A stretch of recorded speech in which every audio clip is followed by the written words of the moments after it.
ఈరోజు బెండకాయ మసాలా కర్రీ ఎలా చేసుకోవాలో చూసేసుకుందాం.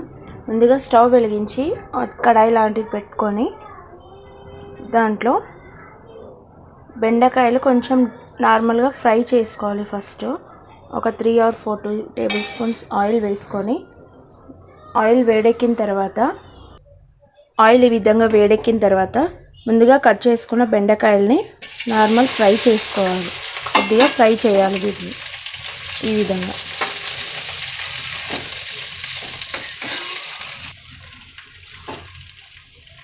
వీటిని కావాలంటే మనం డీప్ ఫ్రై కూడా చేసుకోవచ్చు, కానీ నేను ఒక 2-3 స్పూన్ల ఆయిల్ వేసుకొని నార్మల్గా ఫ్రై చేసుకుంటున్నాను. కొంచెం ఇది బాగా మగ్గాలన్నమాట ఈ ఆయిల్లో.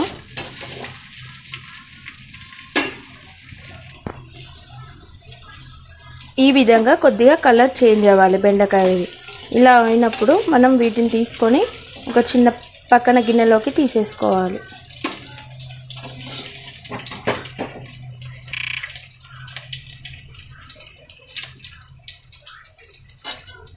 ఈ విధంగా అన్నీ పక్కకు తీసి ఒక గిన్నెలో పెట్టుకోవాలి. తర్వాత అదే కడాయిలో ఇంకా కొద్దిగా ఆయిల్ వేసుకొని కర్రీకి సరిపడా ఆయిల్ వేసుకొని దాన్ని కొద్దిగా వేడవనిద్దాం. ఆయిల్ వేడెక్కింది కదండి, దీంట్లో కొంచెం జీలకర్ర, కొద్దిగా ఆవాలు, వీటిని కొంచెం వేగిన తర్వాత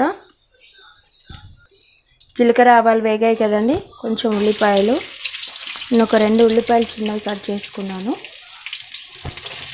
ఈ ఉల్లిపాయలు అన్నీ కూడా కొద్దిగా కొంచెం ఫ్రై అవ్వాలి.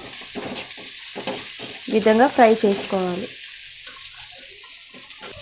ఇవి ఈ విధంగా వేగేటప్పుడు కొంచెం కరివేపాకు వేసుకోవాలి. కొంచెం గోల్డెన్ కలర్ వచ్చేదాకా మనం ఉల్లిపాయల్ని వేయించుకోవాలన్నమాట. ఈ విధంగా ఉల్లిపాయలు వేగిన తర్వాత కొద్దిగా అల్లం వెల్లిపాయ పేస్ట్ వేసుకుందాం. 1 టీ స్పూన్ ఆఫ్ అల్లం వెల్లిపాయ పేస్ట్ వేసుకొని కలిపేసేసుకుందాం.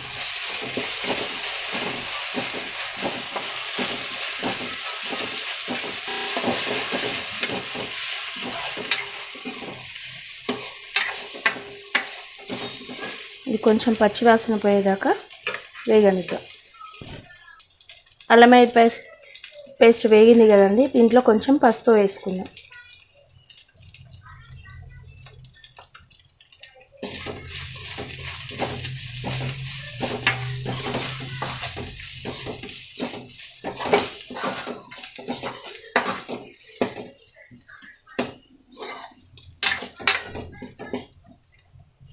కొంచెం వేగిన తర్వాత దీంట్లో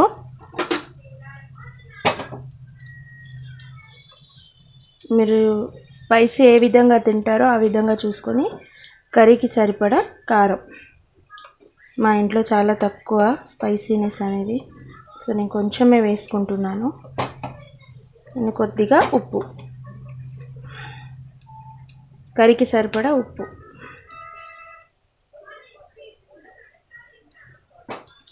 ఇవన్నీ వేసుకొని ఒకసారి కలిపేసేసుకుందాం.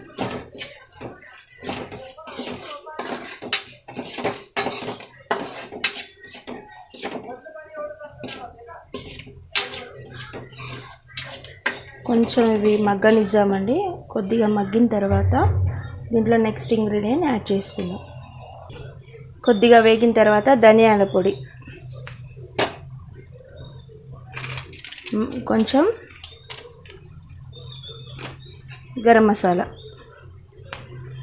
ఇవి కూడా కొంచెం ఆయిల్లో వేగనిద్దాము. ఇవన్నీ వేసిన తర్వాత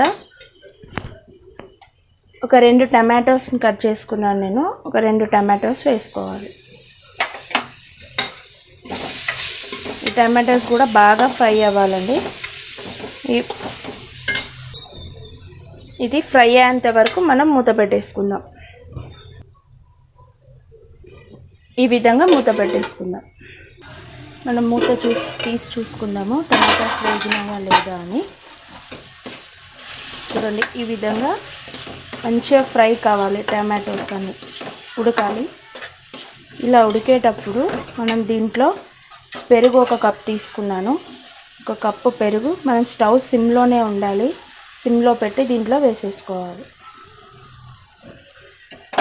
సిమ్లో ఉంటే మనకు పెరుగు అనేది విరిగిపోకుండా మంచిగా ఫ్రై అవుతుంది.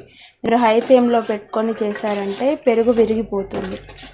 సో మనం ఈ విధంగా మొత్తం అది ఆయిల్ బయటికి వచ్చేంత వరకు కలుపుతూనే ఉండాలి దీన్ని.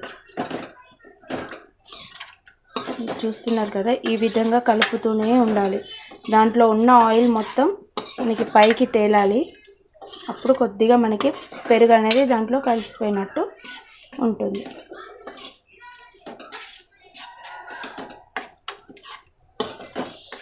ఈ విధంగా కలుపుతూనే ఉండాలి.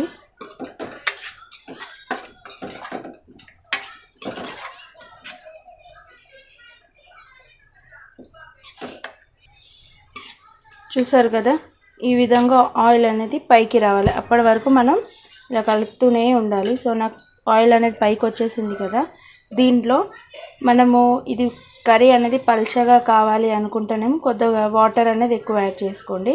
లేదు మేము కొంచెం నార్మల్గా థిక్నెస్ లాగానే ఉండాలి అనుకుంటే 1 tea glass of water add చేసుకోండి. నేను 1 టీ గ్లాస్ యాడ్ చేసుకున్నాను అన్నమాట. ఈ విధంగా కలుపుకోండి.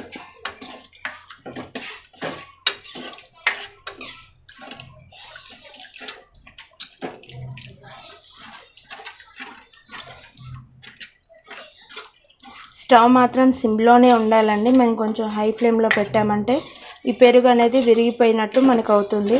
సో మనం ఎట్టి పరిస్థితుల్లో కూడా స్టవ్ మనం హై ఫ్లేమ్లో పెట్టుకోకూడదు.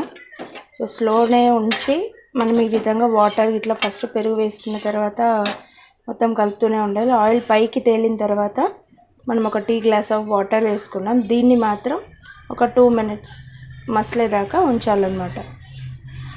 చూడండి, మీకు బెలూన్స్ లాగా పైకి వస్తుంది. సో ఆ విధంగా కొద్దిగా ఇది మసాలా అంతా కూడా మసలాలన్నమాట.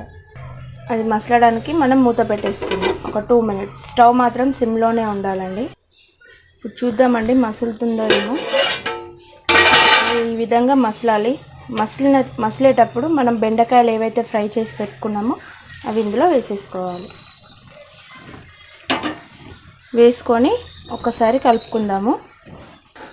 బెండకాయలు అన్నీ వేసుకున్న తర్వాత ఈ విధంగా ఒకసారి అన్నీ ఫ్రై చేసేసుకుందాం.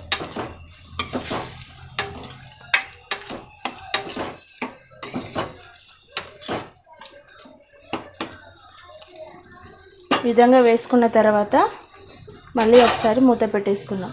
గ్రేవీ అంతా బెండకాయలకి కొంచెం పట్టేలాగా ఒక 5 మినిట్స్ ఉంచుకుందాము. తర్వాత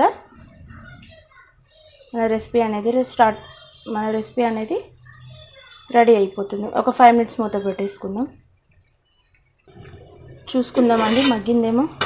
వావ్, చాలా బాగా మగ్గింది. పైన మొత్తం ఆయిల్ తేలింది కదా, ఈ విధంగా మగ్గాలన్నమాట. సో ఇలా అయినప్పుడు మనం స్టవ్ ఆఫ్ చేసేసుకుందాం. సో అంతేనండి, బెండకాయ మసాలా కర్రీ మీ అందరికీ కూడా నచ్చింది అనుకుంటున్నాను. సో మీ అందరు కూడా ట్రై చేయండి. ఈ రెసిపీ ఎవరికైనా నచ్చినట్లయితే లైక్ చేయండి, షేర్ చేయండి, కమెంట్ చేయండి. ఎవరైనా కొత్తగా నా ఛానల్ చూస్తున్నట్టయితే please subscribe to my channel. Thank you for watching. Bye.